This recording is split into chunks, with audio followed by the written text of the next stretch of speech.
Namaste, welcome to Pankaja Ayurveda and in the midst of the springtime. So, very warm welcome. I hope you are feeling good and healthy and happy. And in this video, I want to share some very practical tips for how to go to the spring season. And in a separate video, I will talk a little bit about the planetary constellation, which is going on right now, which is very supportive for a cleanse and pretty positive. So much I can just say right now. So as always, I will start with my short prayer honoring Lord Ganesha, and then let's dive into the spring energy. Namaste.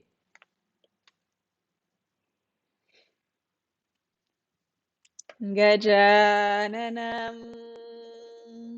Bhūta Gaņādhi Sevitam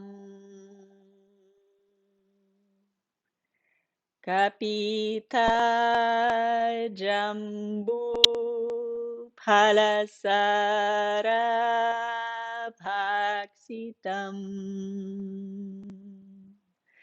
Umāsutam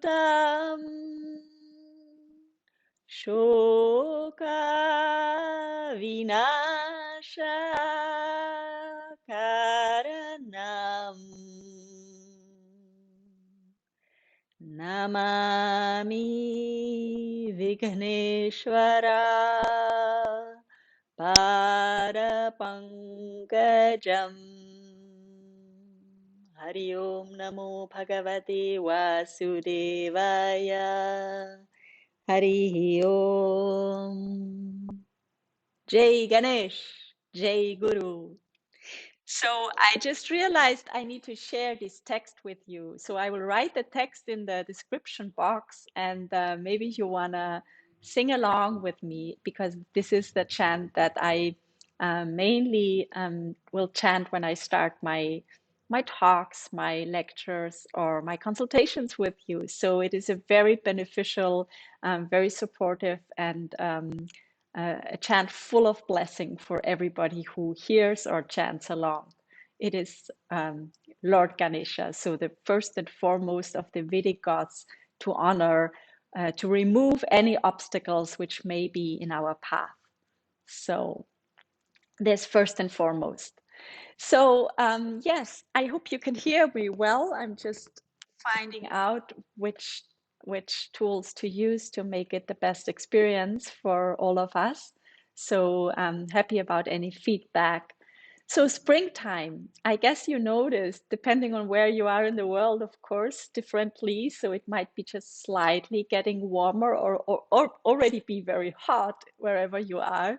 But as we understand more in the Western hemisphere, it is more the melting of the cold and the snow. So this is really just starting right now. And the light, of course, goes up, and we have longer days and slowly shorter of these very dark nights and very early dark evenings. So we get more light. So this is very enlightening. That's a good start.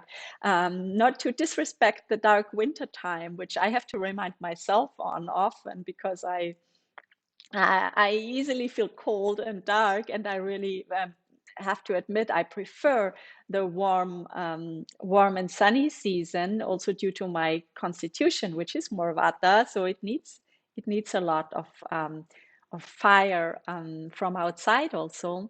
So still, the winter time is very beneficial to go inside and to what is the word, reflect, contemplate on really what is going on in our life, what is going well, what is going not so well, and think of all those topics and maybe patterns in our life which we really want to improve, even want to break or dissolve some of them. And then the spring is a beautiful time to really go more outwards again, right? So we can walk now, so we can meet people even outside, even in this difficult epidemics time. It is easier if it is warmer and we can go outside. So very happy for that, and I hope you feel similar. Um, So the springtime in Ayurveda generally is regarded as a time of Kapha dosha. So Kapha is the earth and water elements in our system. So it is more a heavy and watery and grounding quality. So that this may mean that we feel more stable, more grounded. The winter is also partly Vata and partly Kapha qualities. So we may have gained a little weight, we may have eaten more because the Agni is usually stronger, the digestive capacity is usually stronger in the winter time. So we can have those more rich foods and enjoy heavier meals. And that's what we usually do. And it's according to the season, according to nature. So sometimes we gain a little weight, or sometimes the metabolism slows down if we overdo it, right? If we overeat, or we have not long enough gaps between the meals. So it's like a rule of thumb could be like 4 hours should be like the minimum between the meals. And of course, any snacking reduces the digestive capacity. So just think on that. If your hand automatically wants to go to some chocolate, sugar, candy, whatever, so this will really decrease your digestive capacity, and then you will build up more ama, which is called ama, is a specific Ayurvedic term, which means more toxins in your body. And this may make you feel more heavy, and you may experience some congestion in the springtime, especially in your nasal area, in your sinuses. So there can be even those spring colds and cough if there is just too much mucus accumulated in your body, and which now melts down. So like the similar like the snow will melt down, and then there rushes the water down from the mountains as a picture. You can imagine that a lot of mucus inside your body may have built up and now is melting down. So you may have runny eyes. Even spring allergies may start in this season. So you want to remove those toxins out from your body, and you want to really kindle your Agni, your digestive fire, in this season. So that's why we can actually continue with tips for our Agni, which we started some weeks ago. And we already shared some recommendations there, which you can rewatch.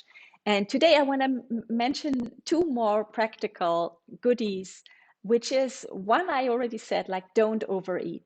This is actually the very first and foremost. So if you don't feel hungry, don't eat. So it sounds very simple, but of course there is habit, there is emotional eating, cravings, all these things. We're all familiar with that. No one is accepted from those patterns. One thing is, often we are not really feeling our hunger, because we can have like our vata energy, the air and space energy can be so high up in the sky. We do too much thinking, worrying, even talking, reading, studying, then especially screen time is elevating our vata element. So then we may feel not so connected to our body and to our digestive enzymes. So all of these, they may want to start their job, but we don't really feel it. So then it will be important to ground down your vata by taking breaks, by doing yoga, meditation. We will share here by and by some simple techniques, how you can just take a break and settle down, and just start by feeling your body. So sit down and just feel your feet. Do you even feel them? How do they feel? Are they maybe cold? Are they maybe even sweaty? And you need to make them warm and comfortable. And you can move your toes, you can move your fingers, and then sit still, and then just focus on your inner body.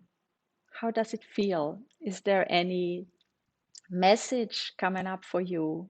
Is the body feeling well nourished, or is he actually suffering from imbalances, from undernourishment, from overnourishment? So you can get a message there by just listening to the inside. And what may help is if you just place one hand on your chest, the right hand on your chest, and the left hand on your belly, And just breathe into those hand positions.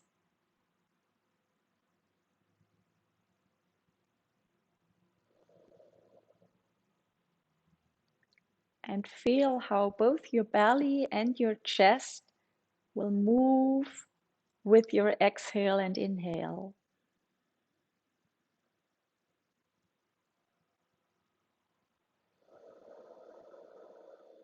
And then move and let go again with the air. So this is like a full yogic breath. If all areas of your body, the belly, the sides of your lungs, and the chest, up till your collarbone, even the lungs reach that far. So when all this area, even lower than that from your belly button, is moving with your breath, like a baby, when you watch a baby sleep in the night, you will see that it breathes like that. So this is a full yogic or a full baby breath. So let's start with one or two more of those full breaths.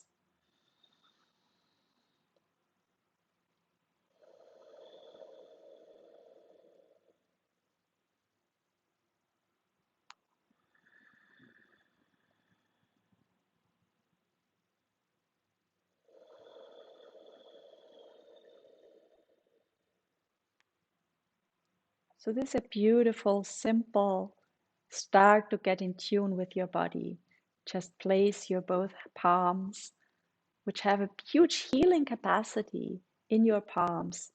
Place them on your chest and belly and breathe into them and feel the expansion of your belly, the expansion of your lungs to the front, to the sides, and even to the back. Take this space, feel how much space there is. And then you may notice that sometimes we breathe very shallow, nothing moves much. We don't even, or we even stop the breath when we are under stress, under pressure. And then, of course, we are undernourished. Then we don't get enough prana, life energy, because that's what's entering together with the breath. It is much more than oxygen. So that's a beautiful start, full yogic breath to come back to your body from wherever you are in your work, in your daily experiences, or even sleepless in the night.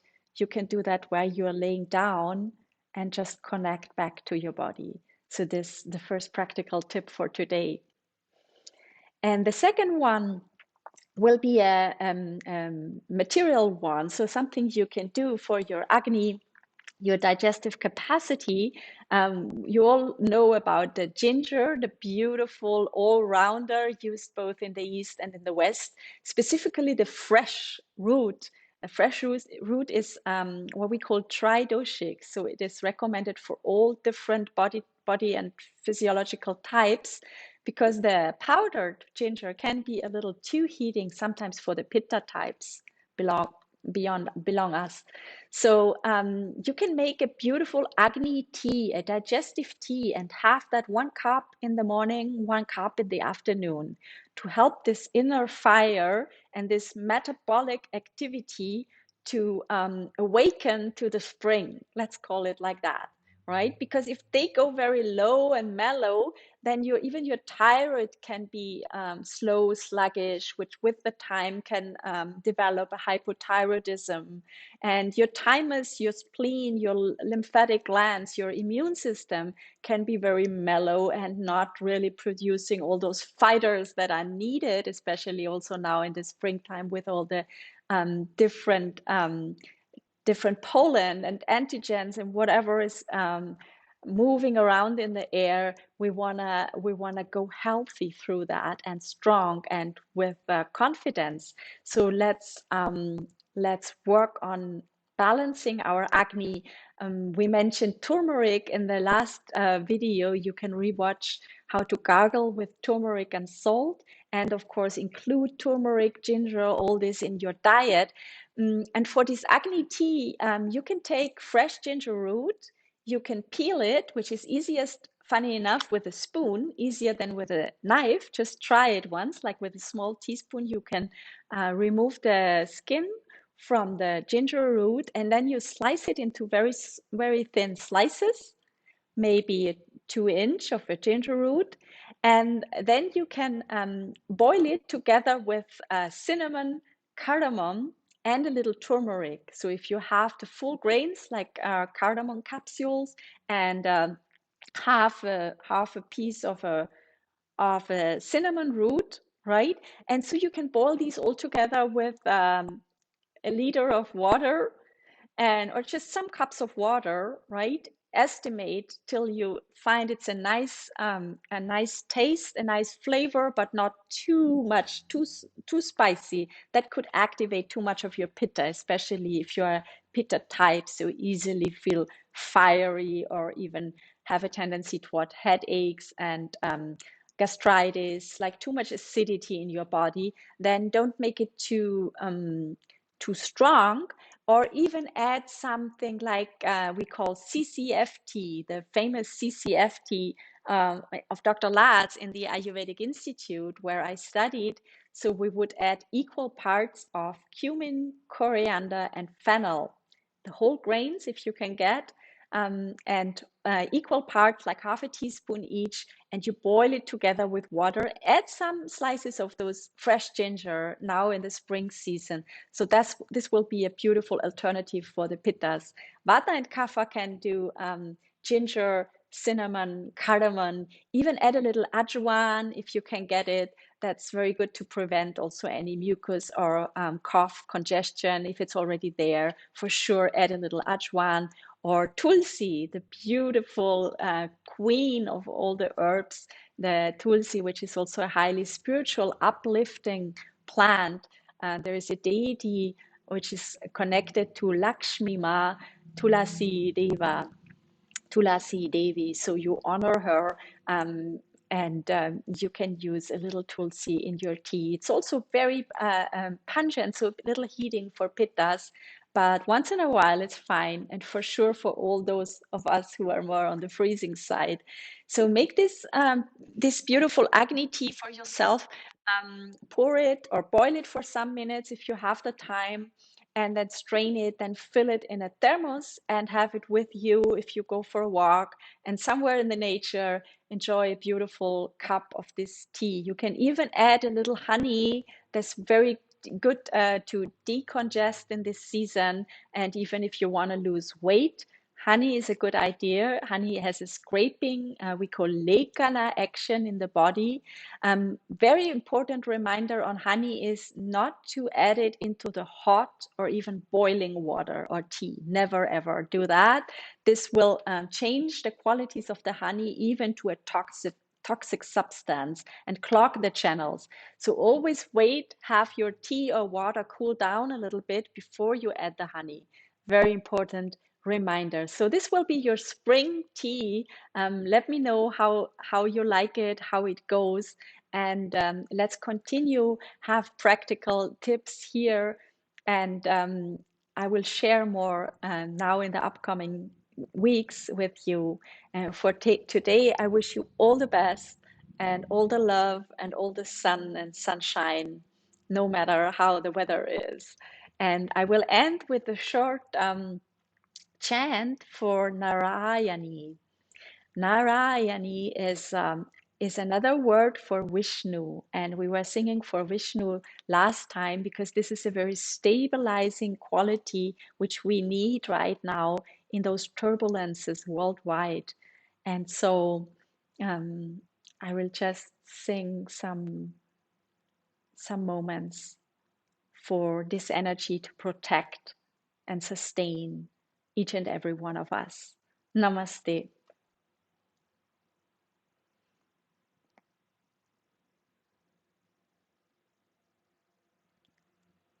Om Nārāyani Om Nārāyani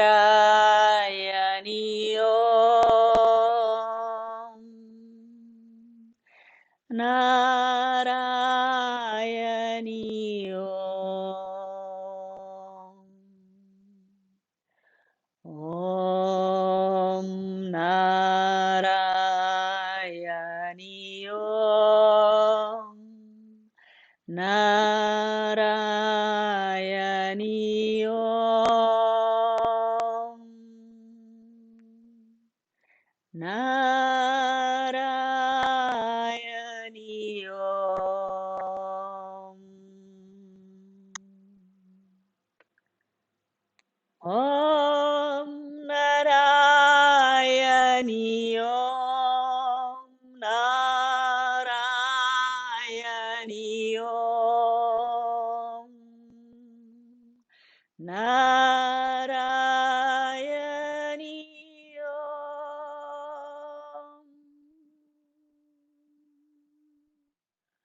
Om Nārāyani, Om Nārāyani, Om Nārāyani, Om Nārāyani, Om Nārāyani, Om Nārāyani,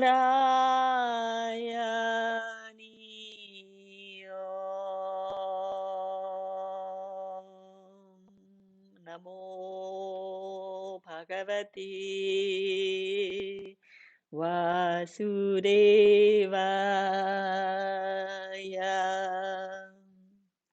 Hari Om.